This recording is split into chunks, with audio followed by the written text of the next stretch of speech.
Korean 말로. 안녕하세요. 아. 만나서 반가워요. สำหรับคลิปวิดีโอนี้เรามาเบิ่งกันว่าเรามาเห็นอย่างแน่อยู่ศูนย์ฝึกอบรมอยู่ที่เกาหลีโดยใช้เวลา3 วัน 2 คืนอันนี้ที่มีรสชาติตอนนี้เข้าสู่ช่วงประกอบบัญชีถ้าสมมติว่าเรากำลังเบิ่งคลิปนี้อยู่อยากฝากบอกอย่างถึงเราเอาโอ้ยกล้าด้วยดอกให้เราไปลงให้เราไปลงน้ำเบี้ยก่อนสบายดีกระเป๋าแล้วแบบเข้าไปในรถเข้าห้องน้ำคือน้ำแบบเข้าห้องในเลยเนาะคือน้ำอยู่ในห้องแล้วเดินให้ขบวนสุดท้ายกระเป๋าสุดท้ายกระเป๋าจะงานแค่กระเป๋าก็ลงไปแล้วเอกสารนอกกระเป๋าแล้วเข้าไปรถเอกสารอย่างปลาไว้นี่กันเลยตัวใดบทสำคัญเอาไว้อยู่นี่เอาแต่พาสปอร์ตไปนำโอเคเงินโทรศัพท์เนาะเข้าไปรถกินน้ำห้องน้ำไปมาเลยเด้อมาเบิ่งนี่นะมาเบิ่งจุดชมวิวนี่นะ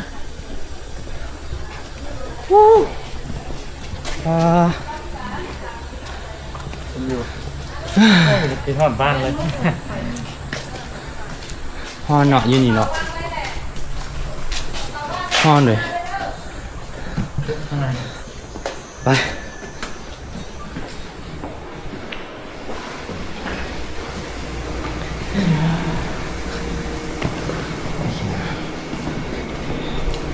อันนี้เป็นจอกว่ะ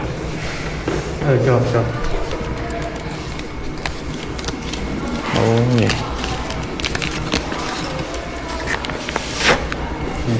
เลยจอกเด้อทุกคนเด้อจอกอยู่เกาหลีเป็นจังซี่เด้อจอกอยู่เกาหลีเป็นจังซี่เด้อเอ้าเมื่อยแฮงมากินน้ำก่อน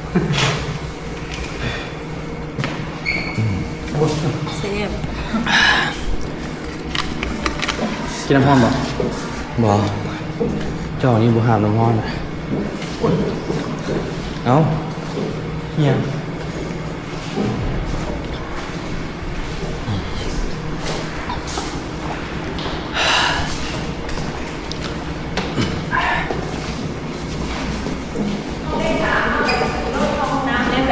ไปซื้อเลยห้องสุดท้ายเด้อโดยตามบัตรดาวเดียวมาเด้อไปเด้อแล้วไปมาเด้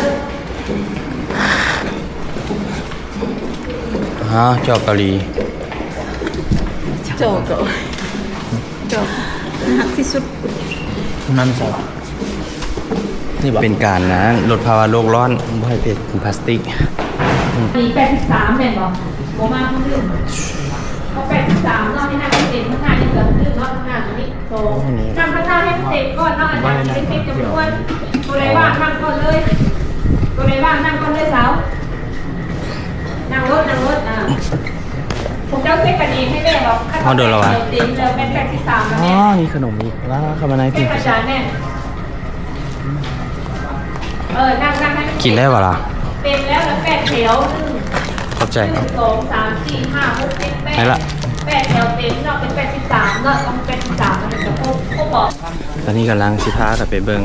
ศูนย์อาหารบ่ที่เขาจะไปกินหลังจากเพิ่นอธิบายวิธีจับพระธาตุไปรับอาหารจากคนเกาหลีจังไดกินแล้วต้องเอาไว้ใส่ไปเบิ่งศูนย์อาหารบัดนี้ขึ้นมาอยู่ชั้น2เนาะ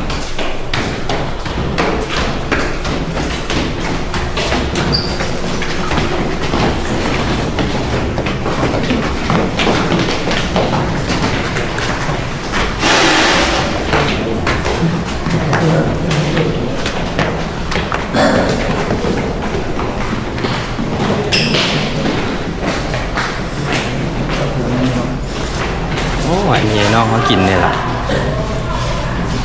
เรียกว่ากว้างเลยศูนย์อาหารมาเบิ่งกันว่าอาหารมื้อนี้เขาจะกินมื้อแรกที่มาฮอดเกาหลีเป็นอย่างเพื่อทำอย่างน้องอาหารมื้อแรกที่เราจะได้กินต้องมีอย่างกิมจิเนาะมาเบิ่งอาหารมื้อแรกของการมาฮอดเกาหลีอันนี้น่าจะเป็นคล้ายๆคือยออันนี้แมนอย่างหัวไชเท้าอันนี้ อันนี้บนเอจะอันนี้นะที่ค่ายคือกิมจิ ขึ้นสูงมา กิมจิเหรอใส่อย่างก่อนใส่มันฝรั่งโอ้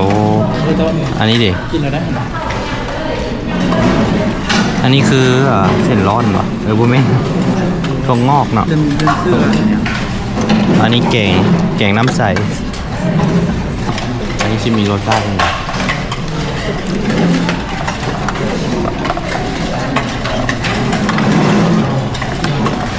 เป็นคือยอกับซีนไม่น่าคืออันนี้กินโอ้เพื่อนมังแห้งได้เห็นกินเบอร์กันหมูแล้วมาลองกิมจิยูนเกาหลีกับกิมจิยูลาวต่างกันบ้าง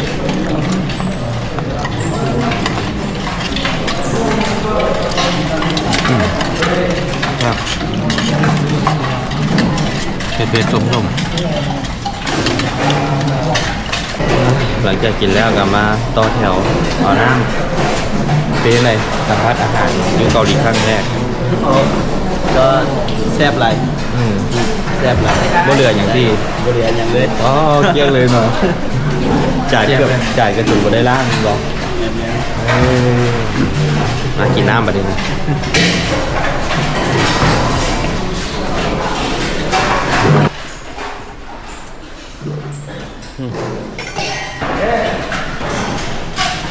มาเซลมันก็ค่อนข้างที่จะสะอาดเลยสำหรับครัวห้องครัวเพิ่นเห็นแล้วเพิ่นก็จะเมียนเป็นระเบียบไปพอที่เขาเอาไปย่างลื่นเอากับร่างกายหน่อยนึงให้อาหารมันลงท้องจุดชมวิวละไอ้น้องครับ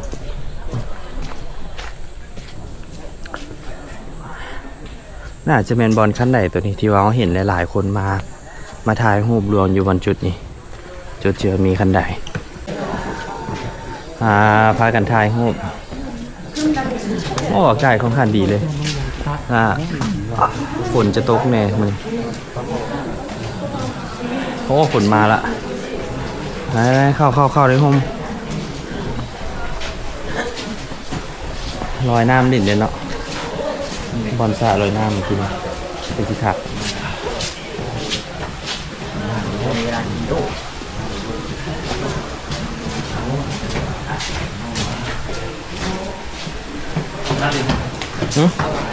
นั่งเรียนครับ นี่ใส่ไอ้น้องนี่วะ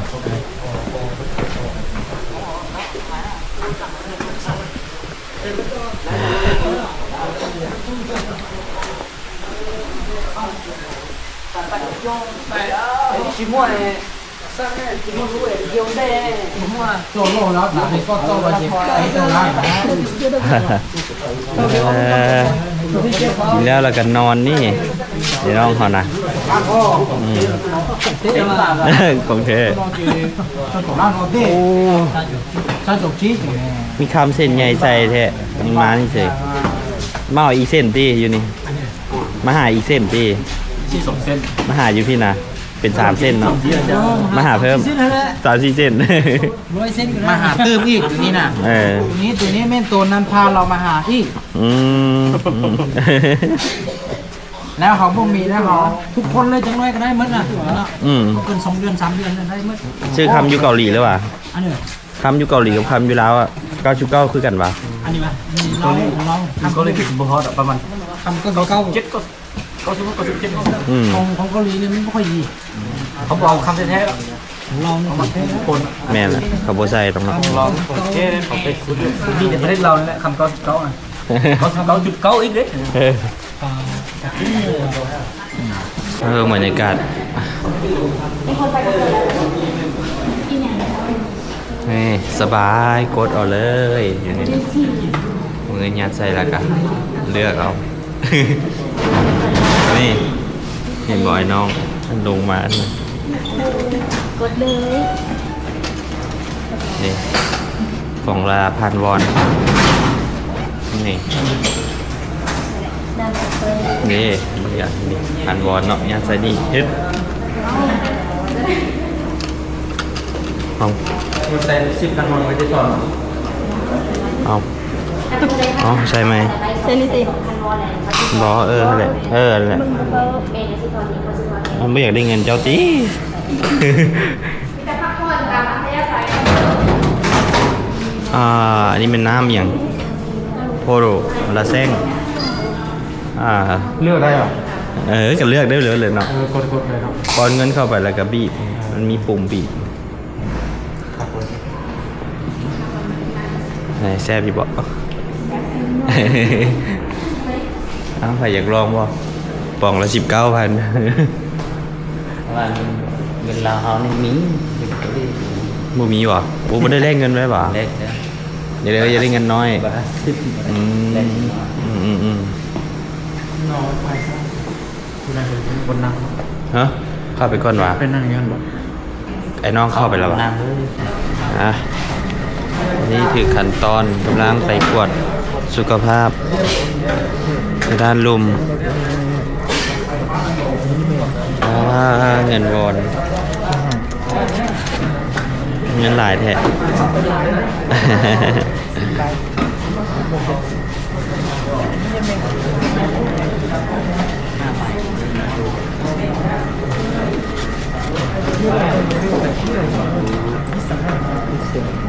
เอาปัลลี่แล้วบ่อยน้องปัลลี่ดู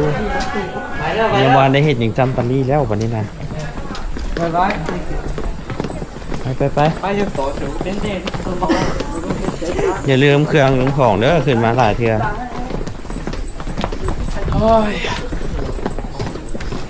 ต้องขอสาเขาตัวเราเจริญแต่เนี่ยช่างชอบตะกี้มาลีว่าเขาลืมมาลีเดี๋ยวโอ้ผมจะมาคือห้องกาแฟคือคิด พากันไปกวดสุขภาพนะตอนนี้ ตามหมายเลขเห็นบ่ จัดอย่างนี้ เลขหยัง ผู้สาวใส่แว่นตาอยู่ทันหลัง จะเลขหยังไปพูดโมเมนต์ฮอดทั้งหน้าพูด ไป เลย ถามไปลงไปทนาดู ไอ้น้อยยังกินน้ำอยู่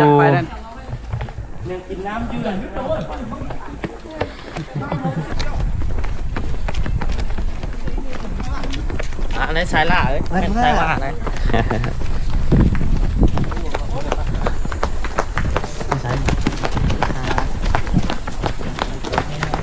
ไปออนดาวแล้วก็มีหลัง ไปพุทธาแล้วก่อนนะ เน้นตำแหน่งเลยเน้นตำนาน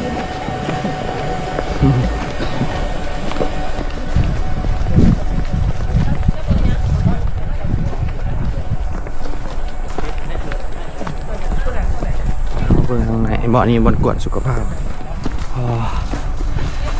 80 กว่าคนเนาะ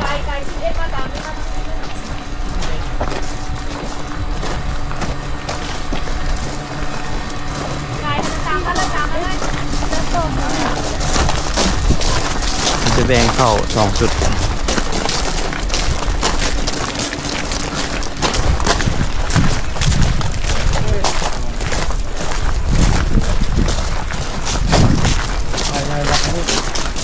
เป็นตัวลีของมัดไว้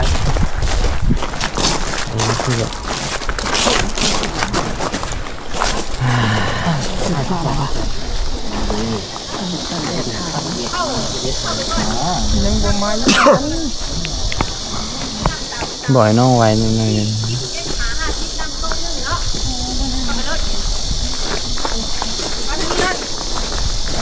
นั่งโต๊ะละ10เนาะวันนี้51 60ให้นั่งโต๊ะ1ทำรถโต๊ะละ10เด้อ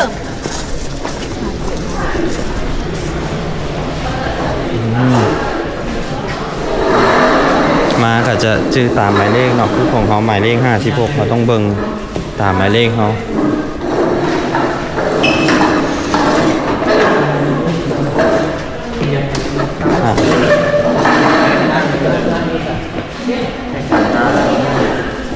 อีเซ่56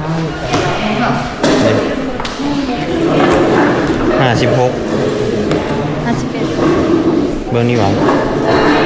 นั่งแบบนี้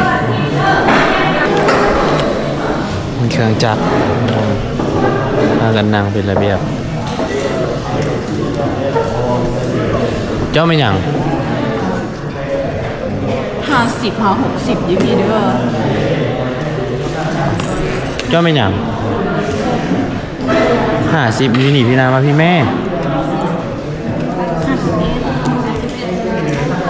51 60ไปนั่งอย่างคุณ นับหมายเลขนี่ นี่นั่งตามมันนั่นเลขเด้อ55 54นั่งตามเลขไปนั่งเลขอย่างนี้นะถ้าเกิดไปนั่งเลขอย่างเดียว เขานั่งเขาต้องสุกเลข อีกคือเรานี่แม่แล้วนางใกล้ผู้สาวเราจือได้เออ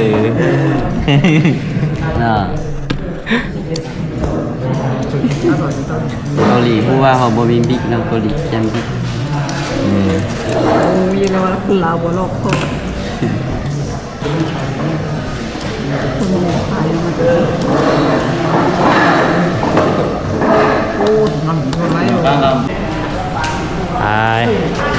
ไปก่อนเด้อ ไปก่อนเลย แต่แม่50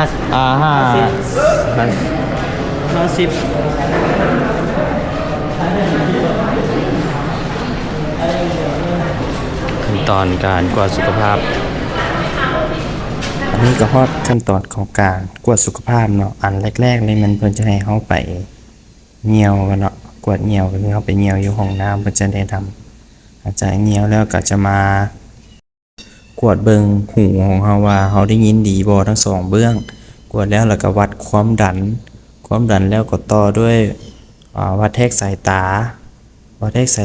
ตาบอดสีหลวงสูง หลังจากนั้นก็ไปยูทีแล้วก็กวดเลือดแล้วก็ยาไปเอ็กซเรย์เนาะตัวนี้ผลกวดแมนสามารถรู้ได้ภายในมื้อต่อไปเนาะเพื่อจะมาแจ้งตอนนี้เข้าสู่ช่วงประกอบบัญชีเนาะการเปิดบัญชีแมนจะได้เสียอยู่ที่50,000 วอนหรือว่า50,000 เปิดบัญชีธนาคารยูพีนี่แม่นคักเลย สมมุติเฮาเอาเงินใส่ภายใน50,000 วอนเนาะเฮาสามารถจ่ายได้เบิดจนบัญชีเหลือเกลี้ยงเหลือ0กีบก็ได้เนาะเหลือ0 วอนเนาะทุกคนอันนี้เนาะปาล์มเจอนี่เฮ็ด นี่เนาะ เออดิ บ่ทางค้างหรอค้างเหรอ เนี่ยแหละ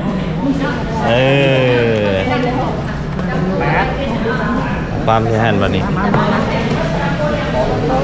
เลย ได้แล้วเนาะส่งเลย หัวปาล์มตัวนั้น โอ้ยยังไม่ได้เนาะมีพัก 2 ใบดิ ปินไป2ใบนี่57 61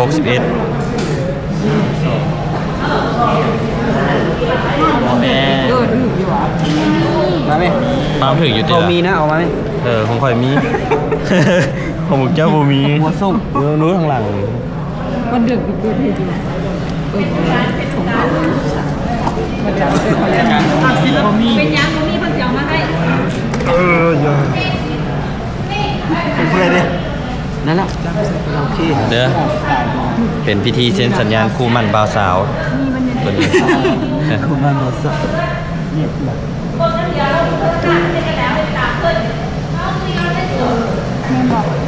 เช็ดมือก่อนอะไรเป็นย่ามมือออก ผมมีเลข2เลยเขาเขียน0ๆนะ2,000 ต่อไปก็เป็นตันกวดสุขภาพแล้วน่าจะทายบ่ได้ อาจารย์เสียอธิบายเรื่องการเก็บเหนี่ยวเนาะเก็บเหนี่ยวเอ้าเป็นยูทูบเบอร์เหรอ ใช่กำลังหัดท โอ้ยนี่นี่เดี๋ยวแชร์ชาแนลในกลุ่มด้วยนะ ำได้ เดี๋ยวไปซับสไครต์ พี่ก็ทำเหรอ ไม่ทำ คือไม่ได้ เยว ทำอ๋อได้ เขาไม่คิด ขอบคุณเจอกันพรุ่งนี้ครับ แต่พรุ่งนี้ไม่มา อ๋อไม่ได้มาหรอ ไม่ได้มาแล้ว อีกคนมาใช่ไหม ไม่มีใครมาเลยเขาแค่เอาสมุดมาแจกให้ อ๋อ แต่เราต้องตั้งเองอะไรเองเหมือนที่พี่บอกตั้งโมบายแบงกิ้งเอง พี่ทำอยู่ที่ธนาคาร ธนา ใช่ไหม ใช่ยูโซ อ๋อ แต่ถ้ามีอะไรก็ทักมาที่พี่บอกอ่ะใน ได้ขอบคุณมากครับพี่ ขอบคุณค่ะโชคดีค่ะ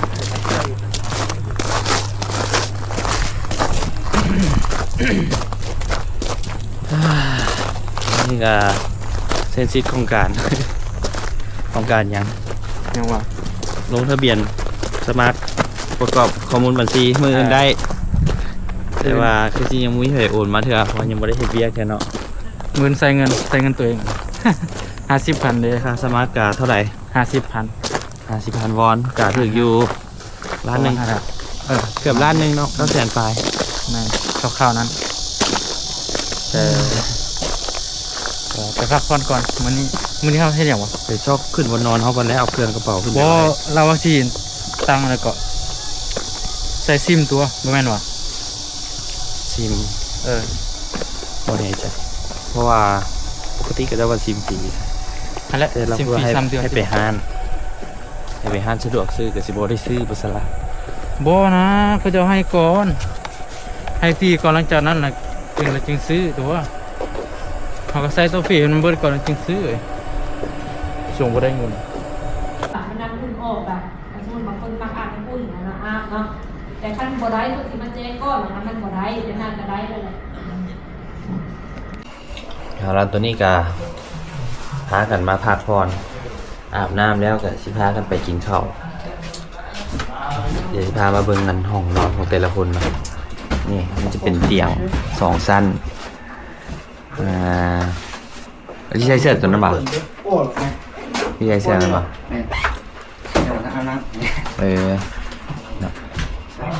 ใส่ไหนไปเข้าไปวันนี้ก็ฮ้อนมงไปกินข้าวละเดี๋ยวจะพาไปเบิ่งบรรยากาศอยู่ด้านลุมสบายดี ใน YouTube เบิด โดยสบายดีโอ้เป็นยังไงอาบน้ำแล้วเย็นบ่น้ำอยู่เกาหลีเศร้าอยากนอนเศร้าอยากนอนเลยบ่สดชื่นดีเลยหานั่งเลยตอนนี้กำลังจะพากันไปกินข้าวซึ่งไอ้น้องก็นัดกันแม่น5 โมงปลาย10มารวมตัวกันอยู่บนเดี๋ยวบรรยากาศให้เบิ่งโอ้เบิ่งเลยเห็นภูเขาแล้วก็เหล้าเป็นปลูกผักอยู่ในห่มตึกกินข้าวฮอลแมนจะเป็นตึกนั่นเด้อตัวละอยู่เบื้องเลย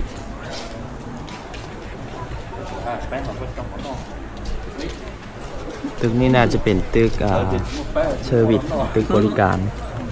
เนี่ยเดี๋ยวพามาเลาะเบิ่งไอ้น้อง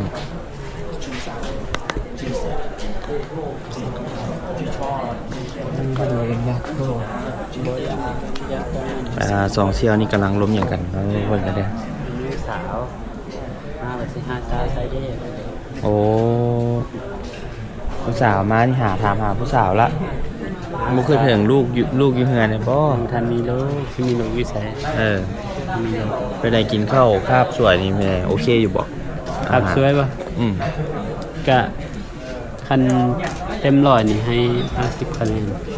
เอาย้อนอย่าง มันแซ่บนะกินบ่เบิด มันยังบ่ถึกอาหารคอนเนตี้ เลือกเครื่องนึง อาจจะยังแบบบ่คุ้นเคยอยู่โดนๆไปน่าจะแบบติดใจกับกิมจิของเกาหลีก็ได้ กิมจินี่ยังบ่อยากลองบ่ได้ แซ่บใด ยังทำแซ่บบ่ได้นะ ค่อยกินไปเทื่อละหน่อยก็ กิน แซ่ อาหาร บ มื้อเช้ากี้มันออกรสชาติกิมจิได้เลย แม่นบรรยากาศไอ้น้องก็รอท่ากันไปกินข้าวพร้อมกัน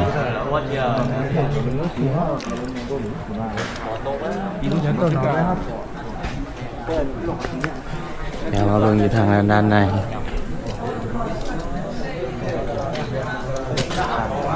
นี่พากันหิวข้าวแล้วบ่ยังพาพร้อมกินกันข้าวแล้วบ่พากันอาบน้ำอาบในเนี่ยหรอวะบ่ทันอาบเนาะกระเทินเนาะอ๋อนี่แมนเชสเตอร์ซิตี้ตัวนี้นะแซ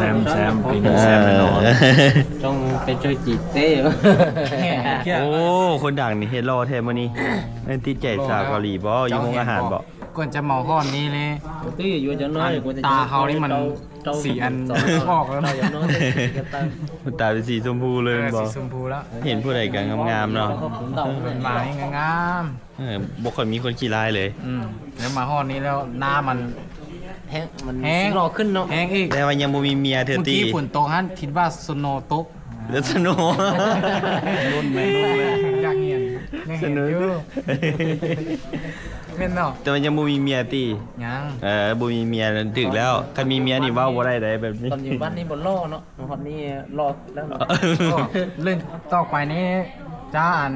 อันเสาติ๊กต็อก หาสาวอยู่ TikTok ดังนั่นแหละ สาวคนไหนล่ะ ยอกซื่อๆดอก คนลาวอ่ะอ๋ออันผู้คนลาวตัวเราเฮ็ด TikTok ตลอดเวลา บุนั้นแน่บุนั้นนะ เอ้ย เขาจะไปหาอันดาวติ๊กต็อก เราเฮ็ดกิมจิเห็นต่อแม่นบ่ ตัวนั้นเราโมเมนต์เราเฮ็ดเรียกอันคือว่าอัน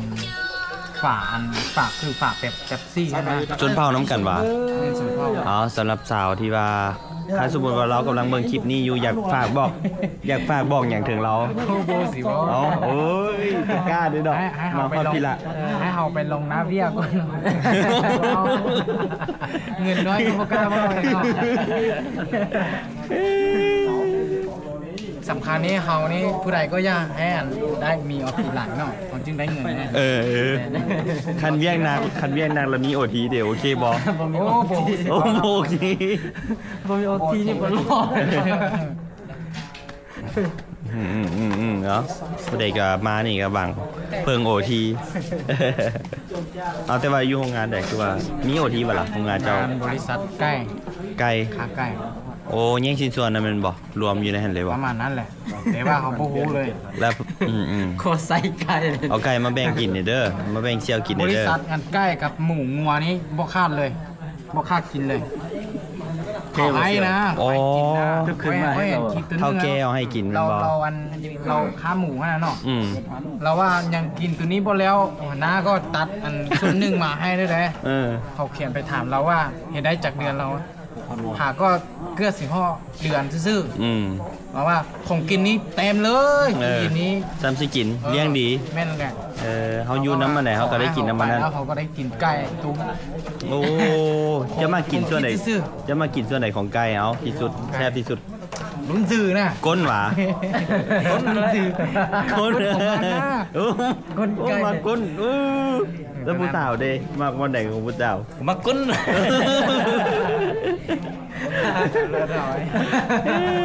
เอาตัวที่ตัวเด็กเด้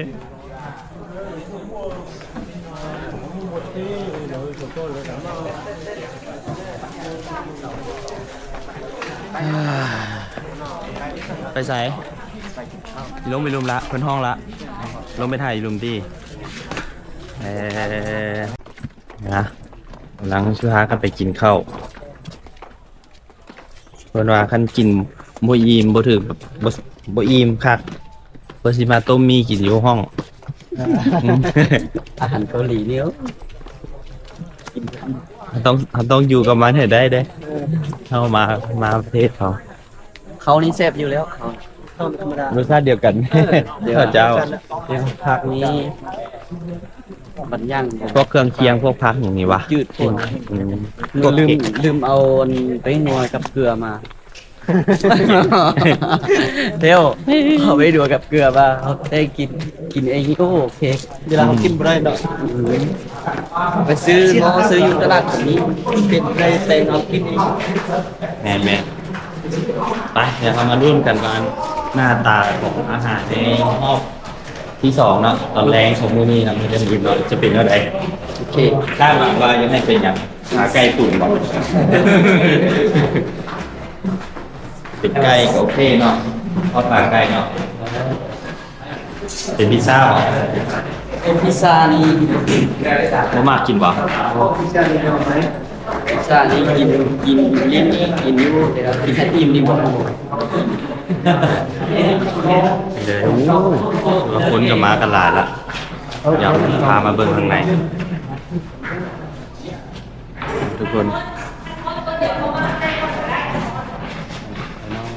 เข้ามาในก่อนก็ได้ เอามาเลย นี่เนาะโอ้ต่อแถวกันหลายเต็มช่วง3 มื้อนี่สบายหน่อยนึงเนาะมีที่กินแล้วก็นอน เมารถเมายุน หลังจากนั้นเด้ เมารถเมายุน ขี่อยู่ครั้งแรกว่าเจ้าก็ คำแรกเลยยาน ก็เห็นหลายคนขี่ครั้งแรกได้แล้วตกหลุมอากาศเด้คุณภาพมาก มีหมอกหลาย มีแดน มีส่วนนึงในหนอง ยันนะเออไปลองเบิ่งหน้าตาอาหารมื้อนี้สิเป็นยังไงเจ้าผู้สาวนี่ว่าแซ่บให้กินกี่เป็นยังไงคิดว่าหน้าตาอาหารมันจะเป็นยังไงอ๋อบุคือกันเนาะมันจะมีอย่างบอกนี่โสดเด้อทุกคนเด้อนี่ซื้ออย่างบอกผู้ชมเลย ซื้อตะด อ๋อระดับคนเก่าคนเดิมเด้อ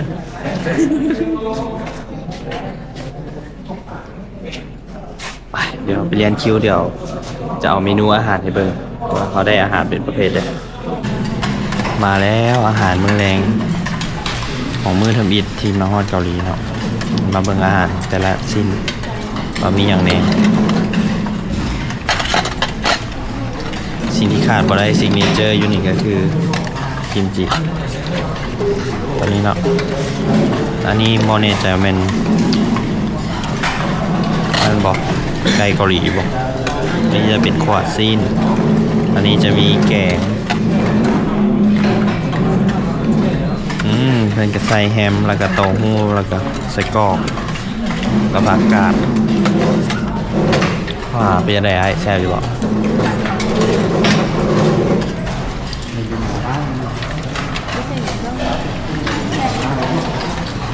ใช่ป่ะเดี๋ยว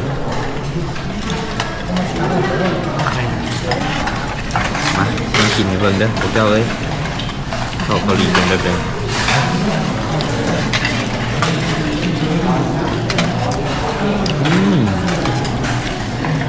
แกงกับแป้งนัว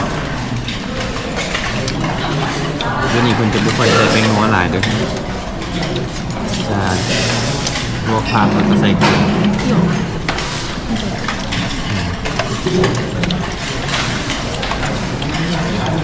แรกลองกิมจิมันครับชิมเอาละหลังจากกินข้าวแล้วก็จะมาลงทะเบียนเปิดซิมเนาะซึ่งห้องที่ลงทะเบียนเปิดซิมกับยูบอล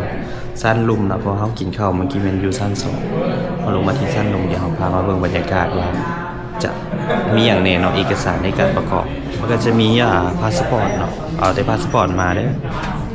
นี่บรรยากาศของไอ้น้องเอกสารมีอย่างแน่พาสปอร์ตบ่แล้วก็แล้วเงินเด้ฟรีมันบ่เปิดฟรี3 เดือนเนาะฟรีเดือนเดียวโอ้ ใครก็ผมมีเนาะ ฟรีเดือนหนึ่งละหลังจากนั้นเราจึงเป็นซื้อโอเค ถือว่าโชคดีได้ฟรีแล้วนึง นี่หลายคนก็ตั้งใจกรอกข้อมูล ได้ทำอยากเป็นพี่น้อย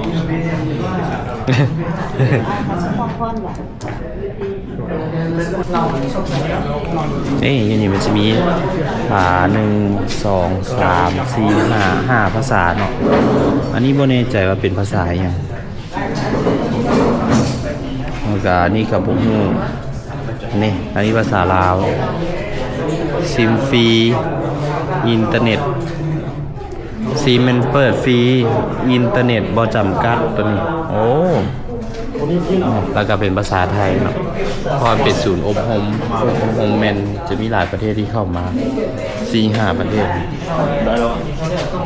อันนี้เป็นเวียดนามย่างเถื่อเขาว่าจะไหนครับ เอาพาสปอร์ตกับตัวโอยโฟนไปหาเจ้า มีหอยคอน้ำบ่า ใช่ไหมคอยใช้คอยมายืนสวย เอาแต่พาสปอร์ตก็บ่ได้ป่ะ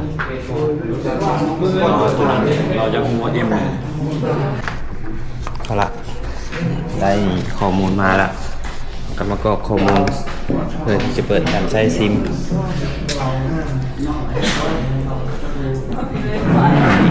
ตั้งใจตั้งหน้าตั้งตาไม่จิ้มเขียวกะคาอยู่ มือนี่จะมาเอาไปนะ ชื่ออะไร มือจะมาเอาไป ชื่อแล้วก็ชื่อนะชื่อแล้วก็เลยชื่อเดี๋ยวเอากรอกข้อมูลก่อนถูก ประมาณ7 โมง คนต้องเอาบิ๊กติดตัวไว้เด้อสำคัญ อันนี้เลขพาสปอร์ตอันนี้ก็คือ มีแฟนมีเงิน ไอ้เมียเคยคือกันแม่นวะ นี่เขาเขียนให้กันเขาเขียน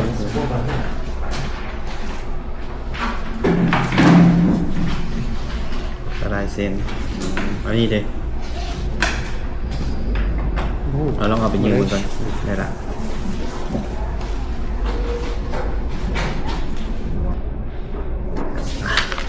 แล้วเราก็ไปยืนกันดังนั้นนะ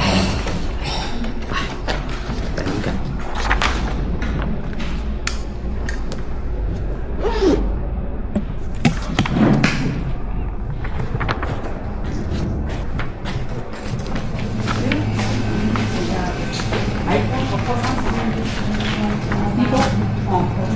지금 체인지에서 16만 ได้เลยปะ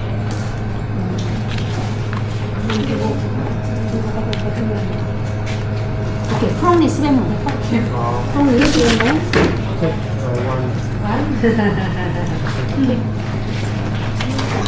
쏘리 잠깐만 기다려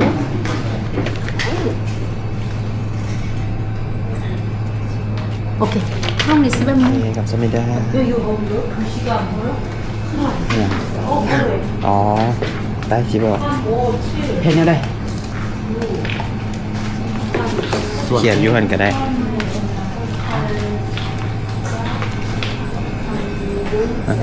มีคนซื้อถุงเท้างามอีก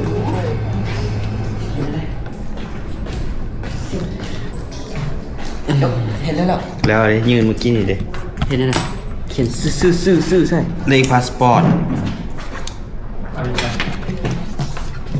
ซื้อ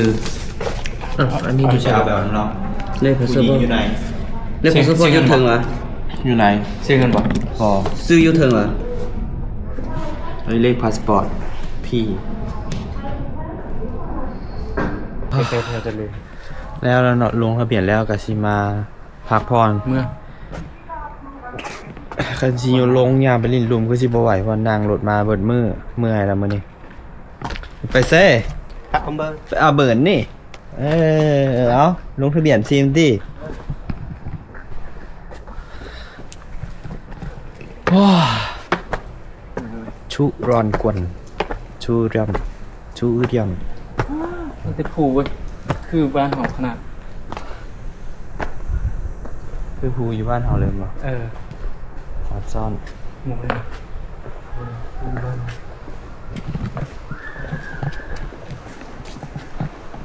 เดี๋ยวเอาวิวมาให้ฝ่ายอีกบันหนึ่งฮะ ตรงหน้าเขาจะโคตรทันสมัย ฮันวะบอกต้องไปบานโหดนะ เปิดน้ำมาเดี๋ยวชั่วสายรวดไปเลย เรียบร้อย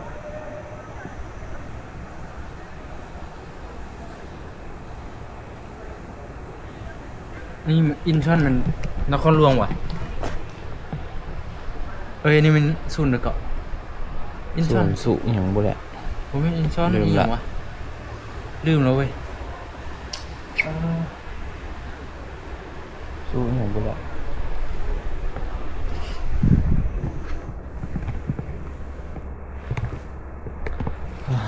ไงไปตอนนี้ค่อยกาขึ้นมาห้องพักแล้วเนาะมาสิมาเหยียดพักผ่อนก่อนมาสิเอาเวลาพักผ่อนมาตัดคลิปวิดีโอส่งให้ทุกคนอัปเดตให้ทุกคนได้เห็นน้ำกันว่าเฮามาฮอดเกาหลีเขาต้องผ่านบอดใดในจุดใดใน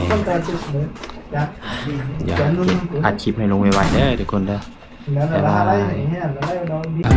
โคเรียนมาเลย 안녕하세요 만나서 반가워요 ขอบคุณดา 감사합니다 เราบอกว่าค่อยรอหลายเนาะทุกคนแต่สั้นๆเลยว่าวันนี้รอหลายเด้อโชคดีเด้อไอ้น้อง